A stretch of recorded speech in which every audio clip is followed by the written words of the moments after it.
쇼펜하우어, 알고리즘의 인과율 끊기.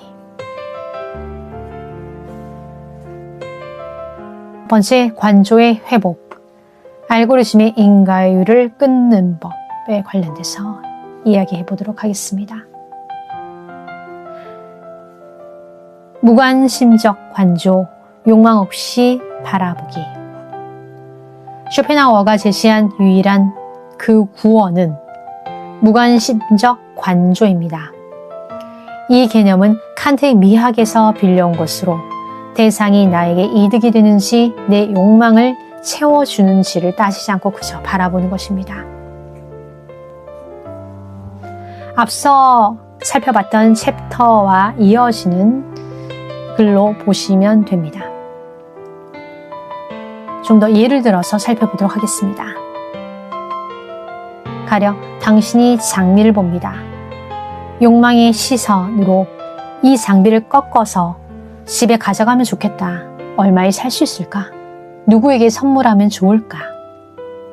하지만 관조의 시선으로 보면 장미의 붉은색이 햇빛에 어떻게 반사되는지, 꽃잎의 곡선이 어떻게 펼쳐지는지 그 형태의 완벽함을 그저 바라봅니다. 관조의 순간 우리는 시간 밖으로 나갑니다. 과거에 장미를 언제 심었을까도, 미래의 장미가 언제 시들까도 사라지고 오직 지금 이 순간만 존재합니다. 쇼펜하우어는 이것을 영원의 관점에서 사물을 바라본다고 표현했습니다.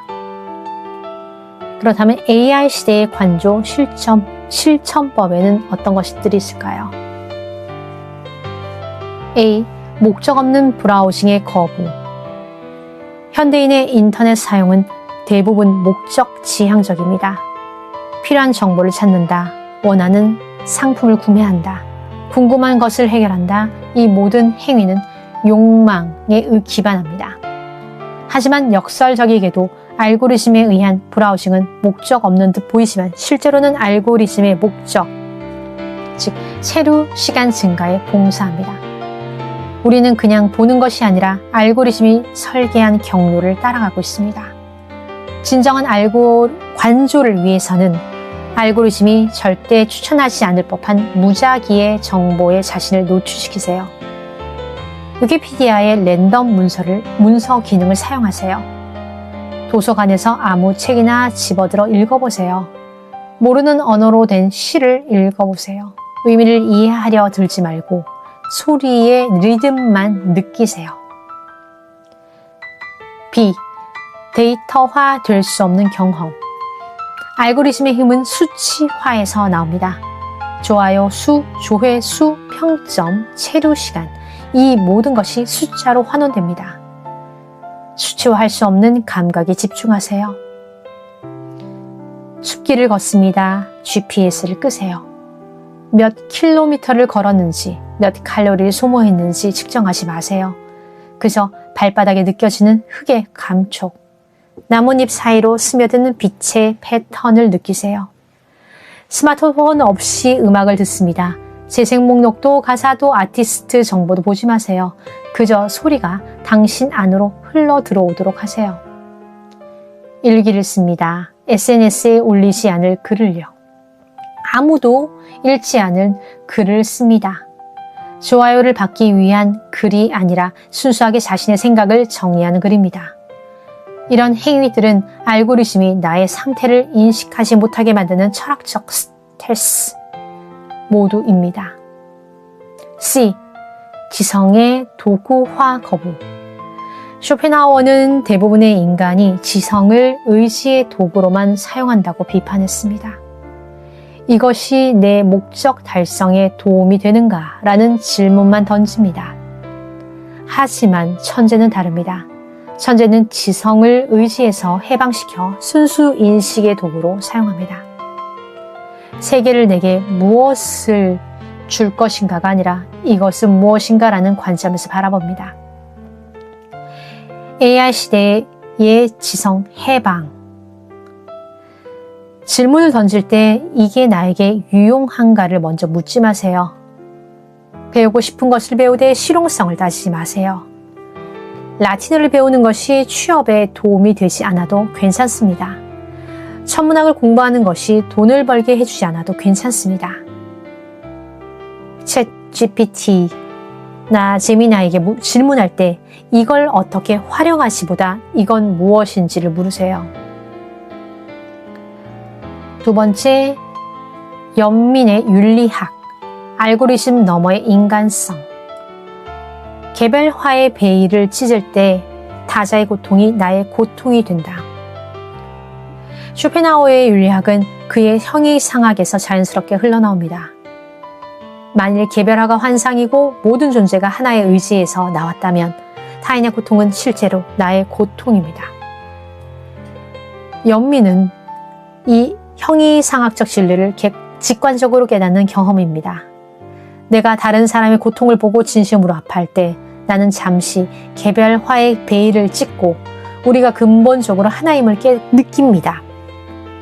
쇼펜하우어는 이것이 모든 진정한 도덕성의 기초라고 말합니다. 칸트의 정언 명법 같은 추상적 원리가 아니라 타인의 고통에 대한 직접적이고 본능적인 공감입니다. 알고리즘은 연민을 느낄 수 없다. AI 시대의 가장 큰 위험 중 하나는 연민의 소멸입니다. 알고리즘은 우리를 고립시킵니다.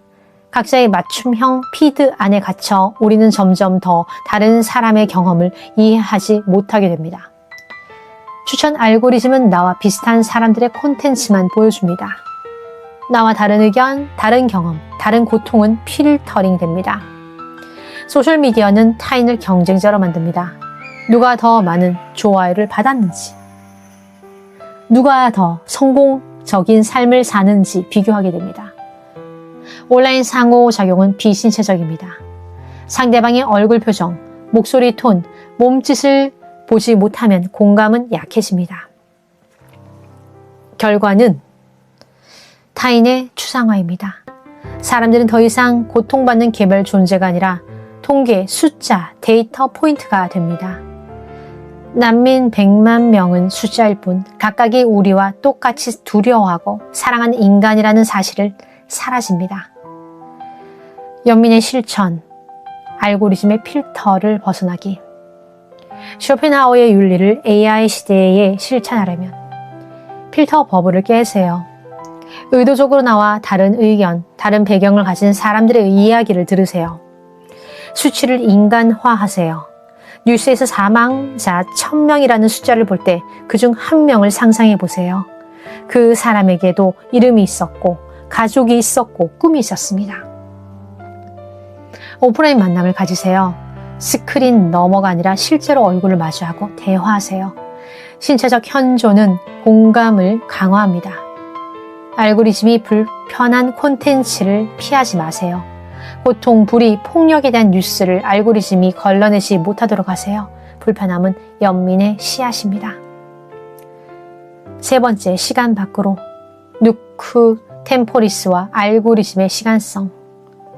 영원의 지금, 시간이 멈추는 순간. 쇼펜하우어는 시간을 의지의 형식이라고 보았습니다. 의지는 항상 미래를 향합니다. 나는 무엇을 원한다는 말은 항상 아직 갖지 못한 것을 전제합니다. 욕망은 현재에 만족하지 못하고 끊임없이 다음 순간을 향해 달려갑니다. 하지만 예술적 관조의 순간, 의지가 침묵할 때 시간은 멈춥니다. 과거와 미래가 사라지고 오직 지금만 남습니다. 쇼펜하우어는 이것을 누크 템포리스, 즉 시간의 지금이라고 불렀습니다. 이것은 시간 속의 한 점이 아니라 시간 밖의 영혼입니다. 알고리즘의 시간, 무한한 다음. 알고리즘은 우리를 영원히 미래 시제 속에 가둡니다. 다음 영상, 더보기, 계속 시청, 추천 항목. 모든 인터페이스는 우리에게 현재 순간을 떠나라고 속삭입니다. 지금 보고 있는 영상이 끝나기도 전에 다음 영상의 썸네일이 떠오르고 우리의 주인은 이미 다음으로 넘어갑니다. 우리는 영원히 도착하지 않는 미래를 향해 달립니다. 틱톡을 스크롤하는 행위는 완벽한 은유입니다. 우리는 계속 아래로 내려가시면 결코 바닥에 도달하지 않습니다. 무한 스크롤의 무한한 미래, 무한한 약속, 그리고 무한한 실망입니다. 지금을 되찾기, 시간의 주권. 알고리즘의 시간성에서 벗어나려면 자동 재생을 끄세요. 다음 영상을 선택하는 권리를 되찾으세요. 한 편을 보고 의식적으로 멈추세요. 완결된 경험을 하세요. 무한 스크롤이 아니라 명확한 시작과 끝이 있는 활동을 하세요. 한 권의 책을 읽고 한 편의 영화를 보고 한 곡의 교향곡을 끝까지 들으세요. 지루함을 견디세요. 알고리즘은 우리가 단 1초도 지루하지 않도록 설계되었습니다. 하지만 지루함은 시간을 느끼는 능력입니다. 지루함 속에서 우리는 시간의 무게를 느끼고 역설적으로 현재에서 깨어납니다. 기다림의 미학, 즉각적인 만족을 거부하세요. 답장을 기다리고 배송을 기다리고 결과를 기다리세요. 기다림은 시간을 의식하게 되고 도착의 순간을 더 소중하게 만듭니다. 네 번째, AI 시대의 적용. 알고리즘의 추천을 거부하기. 과연 가능하고 정당한가?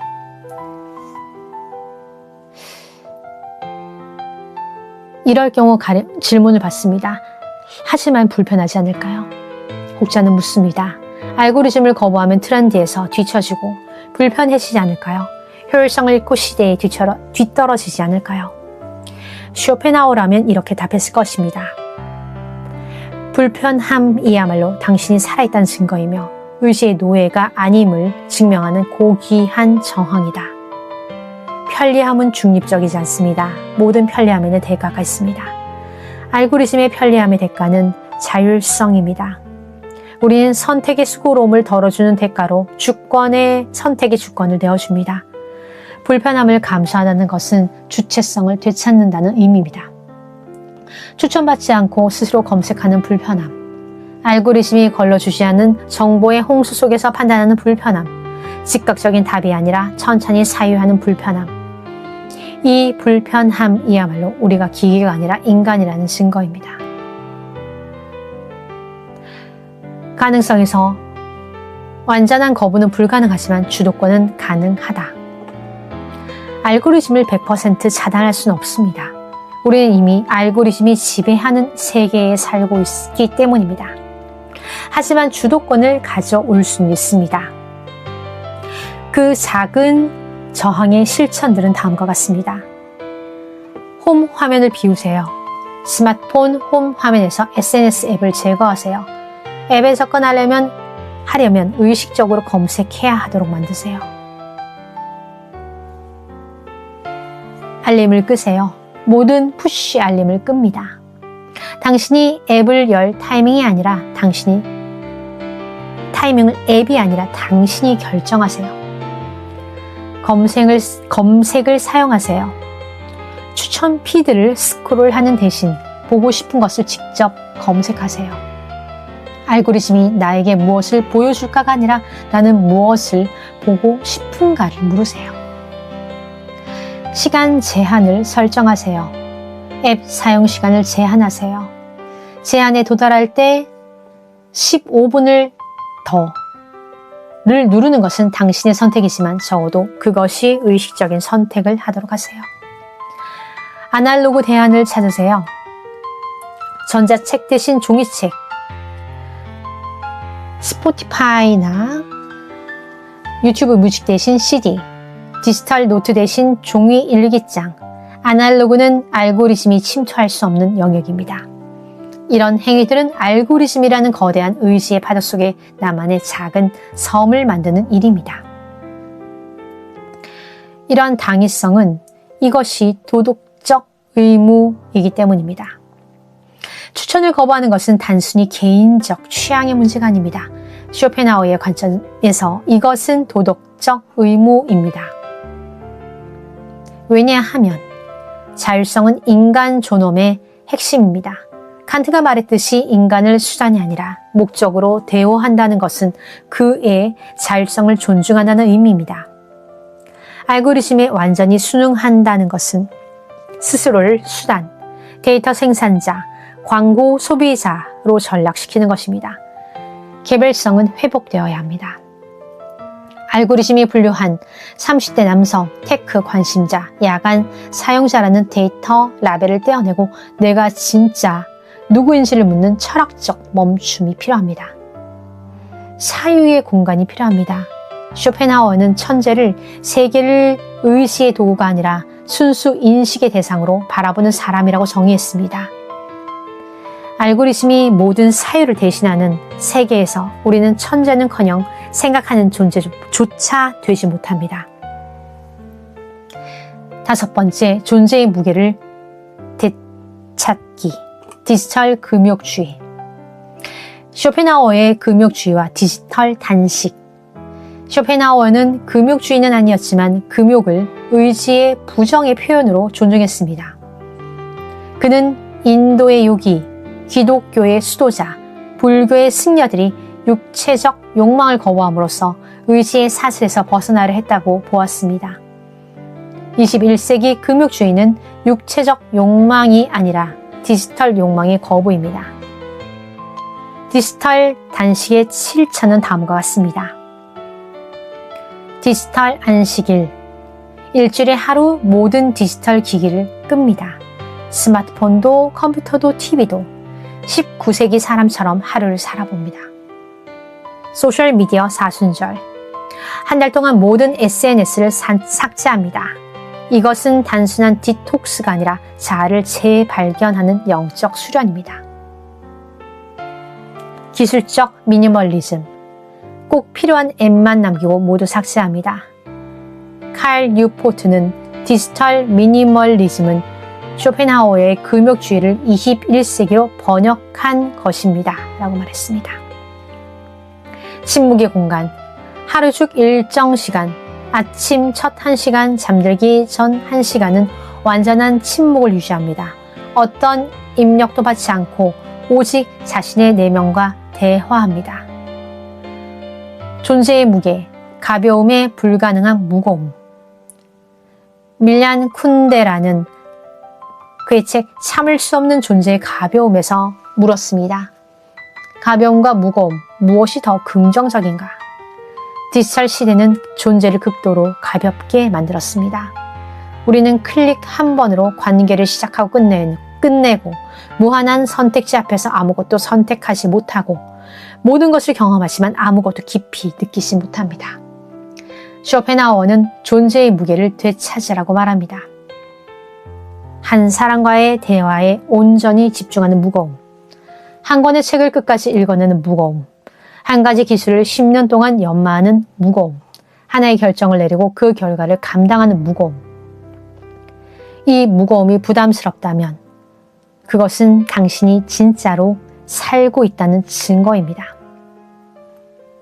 결론입니다. 알고리즘 거부의 형이상학적 의미. 작은 거부, 큰 의미. 알고리즘의 추천을 거부하는 것은 단순히 기술적 불편함을 감수하는 일이 아닙니다. 그것은 내면에서 들끓는 맹목적인 의지의 폭주에 제동을 거는 숭고한 도덕적 결단입니다.